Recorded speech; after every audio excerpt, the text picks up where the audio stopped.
Então, Bento, para começar, eu queria que você explicasse um pouquinho melhor para as pessoas. Você tem uma doença degenerativa, né, de retina, e eu queria que você explicasse para as pessoas o que que é essa doença. Então, bom, primeiramente, boa tarde, né? Sim, eu tenho retinose pigmentar, é o nome dessa condição. É, é uma condição que consiste na degeneração da retina ao longo dos anos, né? E eu estou no meio desse processo. Eu enxergo ainda, eu não perdi totalmente a visão, ao contrário do Inácio. O Inácio tem a mesma condição que eu e já perdeu totalmente a visão.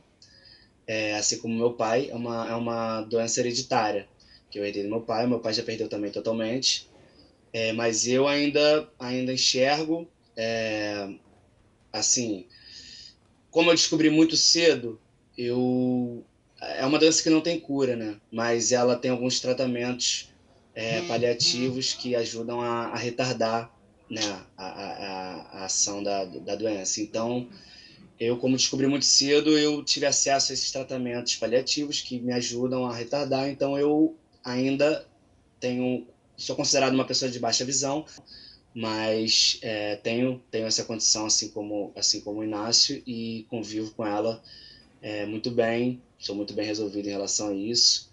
E, na verdade, é uma coisa que eu acho que me trouxe sensibilidade e me fez olhar para o mundo de uma maneira diferente, de certa forma. Ah, muito legal.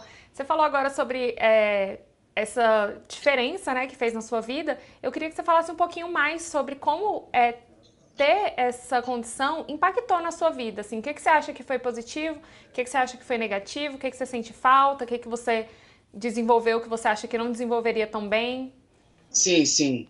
Eu acho que, de uma maneira geral, faz a gente enxergar com outros olhos, né? Literalmente, nesse caso, você desenvolve uma. Claro, você acaba desenvolvendo outros sentidos também. Isso é muito importante. No meu caso, que sou músico, isso é muito bem-vindo. A audição. E na vida em geral, assim, desenvolver um pouco mais do tato, das outras portas de percepção, dos outros olhos, digamos assim, que a gente tem da maneira da gente enxergar de outras maneiras. E isso me trouxe talvez uma sensibilidade para compor. Eu sou compositor, sou músico e compositor, e eu acho que isso pode ter me trazido benefício no sentido de enxergar diferente. Para a gente compor, às vezes, necessariamente a gente tem que tentar ver de uma outra forma. E na minha vida, naturalmente, eu já vejo de uma outra forma. Então, acho que isso enriquece também a minha maneira, sei lá, de compor ou de tocar, enfim. Mas algumas coisas, claro, você acaba abrindo mão. Por exemplo, eu era uma criança que gostava muito de praticar esporte e jogar futebol, por exemplo, com meus amigos. Aí, conforme eu fui perdendo a visão, ao longo dos anos, eu ficava mais complicado de eu jogar futebol de noite com meus amigos, por exemplo. Uhum. E aí me fazia uma falta, mas ao mesmo tempo tinham outras coisas que vinham a benefício meu, que também faziam com que eu botasse na balança e visse que, na verdade, é uma coisa que traz tanto benefícios quanto malefícios. Então, eu prefiro ver os benefícios, né? A gente falou um pouco sobre a sua condição e você falou um pouco sobre o seu pai, né? Sobre como ele também tem e ele já ficou cego. Existe uma previsão de que você fique também, que você perda a visão totalmente e fique cego? Sim, sim. Caso não haja cura, eu acho que vai ter, né? Mas eu não sofro por antecipação, né? Eu vivo presente. Então, caso não haja, eu acho eu hei de ficar também, hei de perder totalmente a visão. E também vou conseguir ter a resiliência e me adaptar caso isso aconteça. E Uhum. caso isso não aconteça, também vou conseguir seguir naturalmente. Então, não é uma coisa que eu penso muito. Mas se não houver isso, essa cura, essa cirurgia, não sei se algum dia o que há de vir virá, mas a princípio, como eu estou perdendo a visão com o tempo, não tem uma data certa de precisar, uma idade certa que eu ficaria. Cada caso é um caso. Uhum. Como o Inácio tem 20, tem a mesma condição e com a minha idade ele já era cego. E o meu pai também, na minha idade, também já tinha perdido totalmente a visão. E eu não, por conta desses tratamentos que ajudam, como eu mencionei. Então, não sei em que momento que isso vai acontecer e nem se isso vai acontecer. Então, eu vivo o agora. Ah, legal. E o que que você tem aprendido com seu pai dessa sua condição? Como que o seu pai te ajudou a crescer com essa condição? Me ajudou sendo uma referência, né? Uma pessoa que que estava ali desde que eu nasci, olhando por mim e, e claro que me ajudou a ter mais paz dentro de mim, ao saber que beleza, eu tenho essa condição a mesma que o meu pai tem, mas é só quando eu crescer, eu ser assim igual a ele, que vai ser tranquilo, que eu vou ser legal. Então eu tinha uma referência, um espelho. Tipo assim, é só eu ser igual ao meu pai que vai dar tudo certo. Então me trouxe menos desespero e mais paz. Meu pai é uma pessoa que sabe viver, né? Que não deixa nenhum obstáculo impedir a felicidade e a paz de espírito dele também. E como qualquer pessoa também tem várias outras camadas, mas falando sobre essa especificamente, ele não deixa isso abalar ele não deixa de viver por causa disso. Ele trabalha, ele administra uma empresinha, né, que ele tem, que ele tinha junto com a minha mãe, que eles trabalhavam juntos, e ele administra, e ele faz tudo que precisa, ele resolve as coisas, ele tem o celular, o voice-over, Uhum. então ele é todo organizado, ele não depende de nada, assim, e ele consegue ter essa independência e resiliência em alguns momentos, e me ensinou a viver com essa sabedoria dele, assim, emocional, de vivência. Ele me ensinou a viver, né?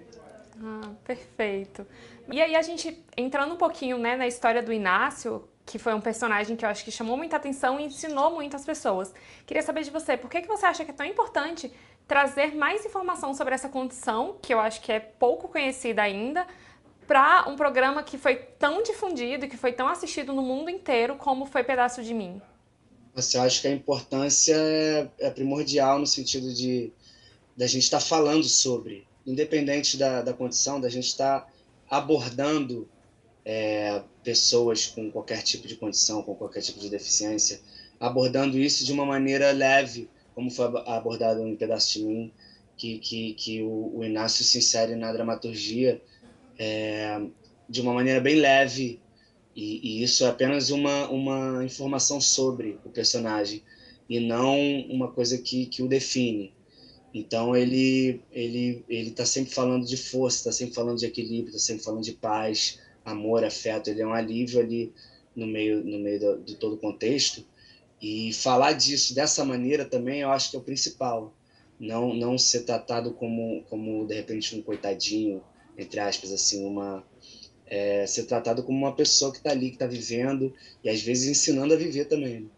Então, e nesse caso, eu poder falar um pouco sobre isso também, seria uma oportunidade linda de poder contar um pouco da história de Inácio, defender a história de Inácio e, naturalmente, também acabei contando um pouco da minha história, sabe? Um pouco da minha vivência também, a história do meu pai também, e de todas as pessoas que, assim como eu e Inácio, também tem retinose, ou seja, qualquer outra condição. Então, isso está podendo ser falado já é ótimo. Isso poder ser falado por um de nós que tem essa vivência, que tem esse lugar de fala, é mais representativo e traz mais verdade para a arte também. Legal.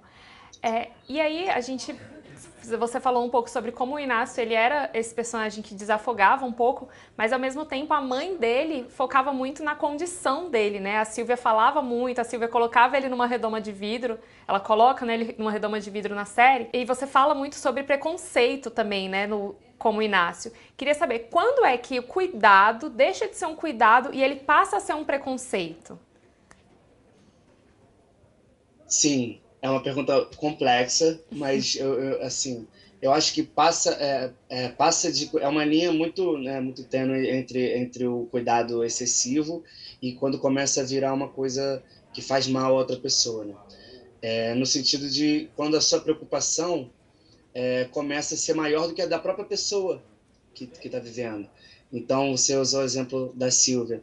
Quando a preocupação da Sílvia, do filho sair de casa, ficou maior do que a preocupação dele próprio, e quando você se permite isso, e passa por cima disso, e tem alguém que pode ser por amor, e muitas das vezes é por amor mesmo, mas às vezes por boas intenções, te coloca num lugar de preocupação, sendo que você se sente pronto, como se a outra pessoa meio que subconscientemente não te achasse pronto, isso começa a entrar dentro de você num lugar não legal, assim, mas é sobre mim, quem decide sou eu, porque que você, tudo bem, você pode ficar, no caso das mães e pais, que, né, você pode ficar preocupado, que isso é natural também, mas você também tem que entender que eu também fico preocupado, mas que eu sei o momento em que eu quero sair, em que eu quero passar por cima,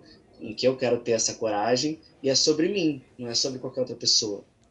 E a proteção é natural e é sobre o amor também, é sobre afeto, a proteção. Você foi muito elogiado, acho que seu personagem é um personagem queridinho, até porque a gente tem muitos personagens odiáveis, né, nessa novela.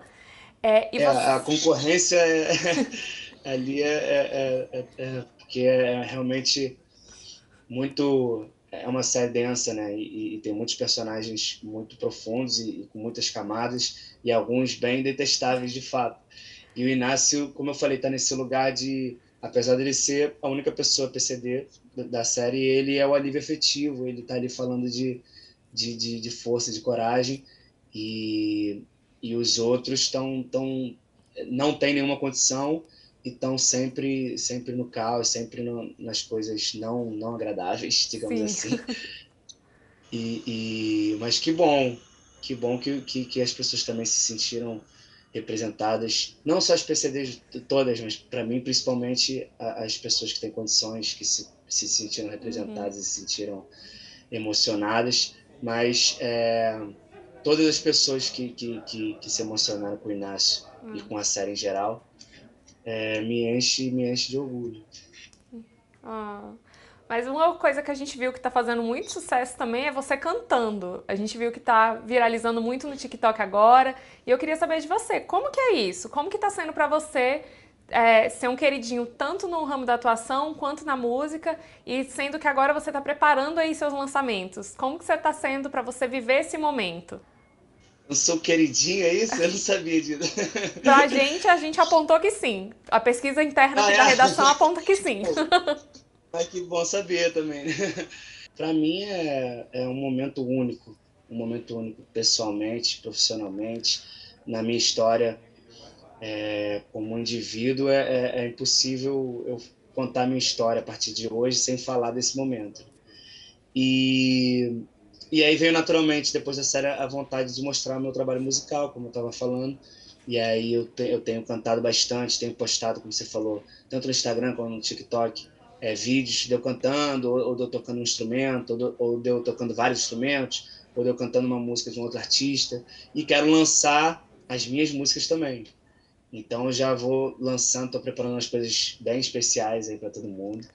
E assim que eu for lançando, o público que for agregando e as pessoas que me acharem queridinho, eu acho que eu vai ser um imenso prazer poder mostrar minhas músicas para todos. Espero que gostem e quero sair pelo Brasil fazendo show para cada vez mais conseguir mostrar minha música para o Brasil inteiro e quem sabe para o mundo. Então vamos adiantar para a galera que já está aí na expectativa. Quais são os estilos de música que a gente vai encontrar nesses lançamentos autorais? E queria saber também sobre o que essas músicas falam. Que histórias estão sendo contadas aí? As histórias são inúmeras, né? Mas são todas histórias que fazem parte da minha história de vida. Então eu falo muito sobre a minha vivência. Então eu tenho músicas que falam sobre amores que eu tive quando me apaixonei. Eu falo sobre vivências que eu tive em momentos que eu estava frágil. Eu falo em momentos que eu tive quando eu estava feliz também. Então eu acho que tudo é um pouco autobiográfico assim no meu trabalho. E é claro que também tenho composições de outros tipos. E sobre o que você perguntou em relação ao estilo de música, assim, eu não saberia te definir 100% um único. Eu acho que eu gosto exatamente de mesclar vários universos. Eu tenho muitas influências brasileiras, muitas influências estrangeiras, muitas influências atuais, muitas influências antigas. Então eu gosto de fazer uma grande mistura disso tudo. Você falou que não consegue elencar um estilo e tá tudo bem misturar, mas eu queria saber se você consegue elencar pra gente uma referência brasileira que você tem muito forte na música. Uma referência, eu posso citar umas três. Mas não, eu acho que sim, eu gosto muito, como letrista, como músico, como arranjador, cada ramo assim, tem uma pessoa que me toca. Assim, como sonoridade, eu gosto muito, eu tive muita influência, sobretudo na minha adolescência, de Nando Reis, Cássia Eller, assim, sabe? A coisa do voz de violão, a coisa do formato de canção, né? Os arranjos também acho lindos, assim, a estética de uma maneira geral. Uh, Letrista, eu gosto muito das letras do Cazuza, eu gosto muito das letras do Jorge Aragão, aí já passando por samba também. Como não falar de Caetano Veloso, né? Então, você vai me perguntando uma, eu acabo não conseguindo falar, acabo sempre vem umas cinco, assim, mas eu acho que esses foram os que mais fizeram na minha cabeça, assim, no decorrer da minha vida, assim. Tem uma música que marcou muito a sua vida, que você guarda com muito carinho, sim? Tem algumas, mas essa eu consigo destacar uma mais facilmente, que é We're the Champions, do Queen, que foi a primeira música que me fez pirar. Foi uma música que entrou na minha mente e eu não consegui parar de escutar ela durante muitos anos, eu era criança. Eu lembro perfeitamente do momento que eu escutei pela primeira vez. E eu acho que foi exatamente o momento que eu me apaixonei pela música. Eu estava no carro, minha mãe botou a música e falou: Olha essa música aqui. E aí ela botou assim, eu era uma criança, eu lembro perfeitamente dos primeiros acordes, e eu escutando, e eu falei: Não tô acreditando nisso. E aí virou uma chave ali. Eu fiquei escutando essa música durante anos. Não sei se eu seria músico ou se eu não tivesse escutado aquela música naquele momento. Então eu destacaria essa por essa mudança na minha vida. Bem, então, para fechar, queria que você mandasse um recado para quem ainda não assistiu o Inácio em Pedaços de Mim, convidando as pessoas para assistirem e também convidando a galera para te ouvir. Quando que a gente vai poder ouvir as suas músicas autorais nas plataformas digitais? Então você que está aí nos ouvindo, assista Pedaço de Mim na Netflix. Será um prazer depois saber o que você achou. Se delicie, se emocione e se alimente de arte sempre. Então assista Pedaço de Mim na Netflix. E também em breve quero lançar o meu disco, as minhas músicas, as minhas composições. Quero fazer os meus shows por aí pelo Brasil. E espero que todos vocês apareçam, estão todos convidados. Vai ser maravilhoso poder cantar para o Brasil inteiro, para o mundo. E quem mais quiser chegar com a gente. Então, em breve, estou lançando minhas músicas e assistam a série. Um beijo enorme para todos vocês e para você também. Muito obrigado pela entrevista. E todo mundo que está aí em casa ouvindo a gente. Um beijo enorme. Bem, então é isso. Muito obrigada. Foi um prazer conversar com você.